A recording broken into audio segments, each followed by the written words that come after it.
Hello student, मैं मोहित तोमर आप सभी का पीसम सब्जेक्ट लर्निंग चैनल में स्वागत करता हूं। दोस्तों, आज की इस वीडियो का जो हमारा टॉपिक है वह है घर्षण बल। तो दोस्तों, आज की इस वीडियो में मैं आपको घर्षण बल के बारे में बताने वाला हूं कि घर्षण बल आखिर किसे कहते हैं, घर्षण बल आखिर होता क्या है, घर्षण बल की परिभाषा आप एग्जाम में किस तरीके से लिखेंगे और घर्षण बल कितने प्रकार के होते हैं। तो दोस्तों, आज की इस वीडियो में मैं आपको ये सारी बातें बताने वाला हूँ, समझाने वाला हूँ और लिखवाने वाला हूँ। तो दोस्तों, वीडियो शुरू करने से पहले आप सभी से रिक्वेस्ट है, यदि आपने अभी तक हमारे YouTube channel Pisum subject learning को सब्सक्राइब नहीं किया है तो दोस्तों सब्सक्राइब कर दीजिए तथा उसके आगे की बेल आइकन भी प्रेस कर दीजिए, ताकि दोस्तों जब भी मैं नई वीडियो अपलोड करूं उस वीडियो की नोटिफिकेशन आपको सबसे पहले मिल सके। तो शुरू करते हैं दोस्तों आज की इस वीडियो को।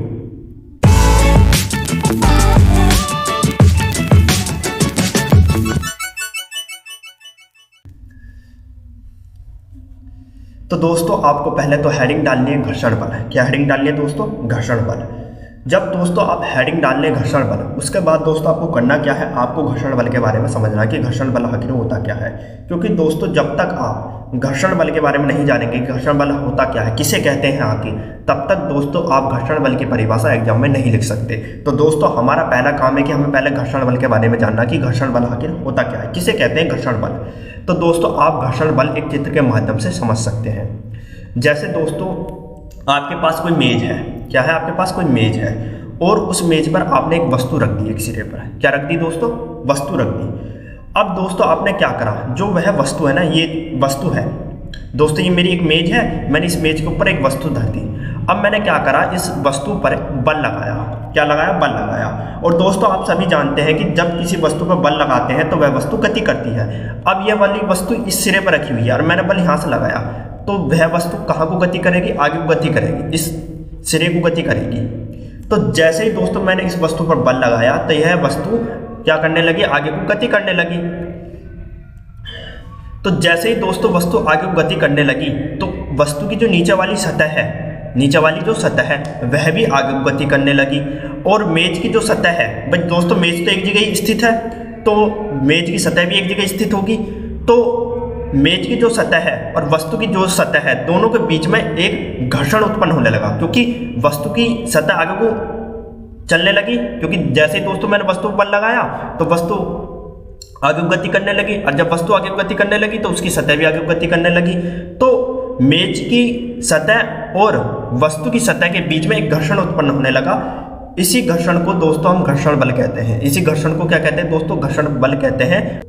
जब दोस्तों दो सतहों के बीच में कोई घर्षण उत्पन्न होता है उसी को हम क्या कहते हैं? घर्षण बल कहते हैं। उसी को क्या कहते हैं दोस्तों? घर्षण बल कहते हैं। फिर से समझ लीजिए दोस्तों, मेरे पास ये एक मेज थी, इसी मेज के एक सिरे पर मैंने वस्तु रखी और मैंने क्या करा, इस वस्तु पर बल लगाया। मैंने इस सिरे से दोस्तों मैंने इस साइड से बल लगाया था, इसलिए वस्तु कहाँ को गति करेगी? इस साइड को गति करेगी। तो वस्तु आगे, तो वस्तु दोस्तों कहाँ को आगे को बढ़ेगी? यहाँ को, इस साइड को आगे को बढ़ेगी।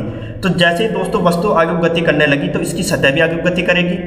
तो जैसे ही दोस्तों वस्तु की सतह आगे गति करने लगी तो मेज की सतह और वस्तु की सतह के बीच में एक घर्षण उत्पन्न होने लगा। उसी घर्षण को हम क्या कहते हैं दोस्तों? घर्षण बल कहते हैं। तो दोस्तों आपको समझ में आ गया होगा कि घर्षण बल आखिर होता क्या, किसे कहते हैं घर्षण बल।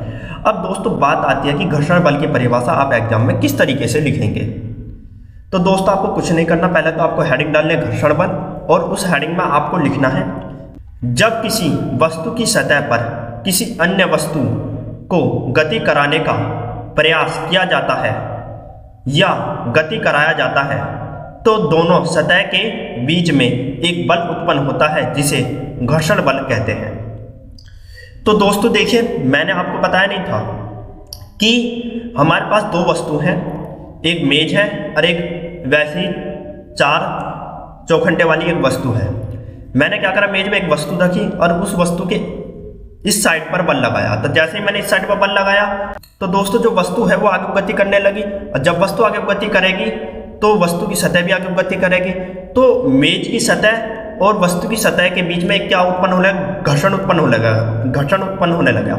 उसी घर्षण को हम दोस्तों घर्षण बल कहते हैं। यही मैंने आपको बताया था, और जिस तरीके से मैंने आपको चित्र समझाया था सेम उसी तरीके से मैंने दोस्तों आपको घर्षण बल की परिभाषा लिखवाई है। जब किसी वस्तु की सतह पर किसी अन्य वस्तु को गति कराने का प्रयास किया जाता है या गति कराया जाता है तो दोनों सतह के बीच में एक बल उत्पन्न होता है जिसे घर्षण बल कहते हैं। जिसे क्या कहते हैं दोस्तों? घर्षण बल कहते हैं। और घर्षण बल कितने प्रकार का होता है? यह 3 प्रकार का होता है। अब दोस्तों घर्षण बल 3 प्रकार के होते हैं, वो कौन कौन से होते हैं ये भी आप जान लीजिए। तो दोस्तों पहला जो घर्षण बल होता है वो होता स्थैतिक घर्षण बल। क्या होता है दोस्तों? स्थैतिक घर्षण बल। दूसरा जो दोस्तों घर्षण बल होता है वो होता है सर्पिल घर्षण बल। क्या होता है दोस्तों? सर्पिल घर्षण बल। और दोस्तों जो तीसरा घर्षण बल होता है वो होता है लोटनिक घर्षण बल। क्या होता है दोस्तों? लोटनिक घर्षण बल। अब दोस्तों ये तीनों घर्षण बल के बारे में मैं किसी और वीडियो में समझाऊंगा कि ये तीनों घर्षण बल कौन कौन से होते हैं और इनका क्या क्या काम होता है। तो दोस्तों मैं किसी और वीडियो में बताऊंगा। केवल इस वीडियो में मैं दोस्तों आपको घर्षण बल के बारे में बताऊंगा कि घर्षण बल आखिर होता क्या और घर्षण बल कितने प्रकार के होते हैं, और वो दोस्तों मैंने आपको बता दिया है। यदि दोस्तों आपको हमारी ये वीडियो पसंद आई है तो लाइक सब्सक्राइब शेयर जरूर कीजिए। दोस्तों आपको हमारी वीडियो देखने का बहुत बहुत धन्यवाद।